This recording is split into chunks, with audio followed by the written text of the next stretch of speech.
சுய நம்பிக்கை எனும் தலைப்பில் வாதிடுவதற்காக ஏ பத்மாஸ்ரீ அவர்களை அன்போடு அழைக்கிறேன்.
வளர்ப்பது, தன் திறமைகளை அறிந்து பயன்படுத்துதல், நம்மால் முடியும் என்ற எண்ணத்துடன் செயல்படுத்துதல், தினமும் அதற்கான முயற்சியில் ஈடுபடுதல்.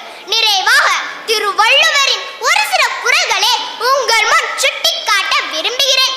வினத்திற்பம் என்பதொருவன், மனத்திற்பம் மற்ற எல்லாம் பிற.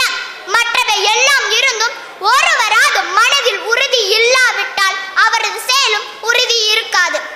எண்ணி துணிக கருமம் துணிதப்பின் எண்ணுவம் என்பதிலுக்கு. நன்றாக சிந்தித்த பின்னே செயலில் இறங்க வேண்டும். செயலில் இறங்கிய பிறகு சிந்திக்கலாம் என்பது தவறு. நானும் நம்பிக்கையால் பல காரியங்களில் வெற்றி பெற்றிருக்கிறேன். விளையாட்டு போட்டியில் மட்டுமல்ல, படிப்பிலும் கூட வெற்றி பெறுவது எனது சுயநம்பிக்கை மட்டுமே காரணமே. சுயநம்பிக்கை இல்லாதவரால் வாழ்க்கையில் முன்னேற முடியாது. அதனால் நம் அனைவரும் சுயநம்பிக்கையை வளர்த்துக் கொண்டு எதையும் தைரியமாக எதிர்கொள்வோம் என்று கூறி எனது உரையை நிறைவு செய்கிறேன். நன்றி, வணக்கம். மிக அருமை. மூர்த்தி சிறிதானாலும் கீர்த்தி பெரிது. ரொம்ப அழகா சொன்னாங்க. அது மட்டுமல்ல, நம் எண்ணம் தெளிவாக இருந்தால் நிச்சயமாக வெற்றின்ற ஒரு விஷயத்த சொல்லியிருக்காங்க. நம்மளால முடியும் அப்படின்றத முதல்ல நம்பணுன்ற விஷயத்த சொல்லிட்டு நிறைவாக விஜயோட ஃபேன்னு நினைக்கிறேன். ஒரு தடவை முடிவு பண்ணிட்டேன்னா என் பேச்சை நானே கேட்க மாட்டேன்றத கருத்துக்களை ஆழமாக பதிவு செய்த பத்மாஸ்ரீ அவர்களுக்கு என்னுடைய மனம் நிறைந்த பாராட்டுக்கள்.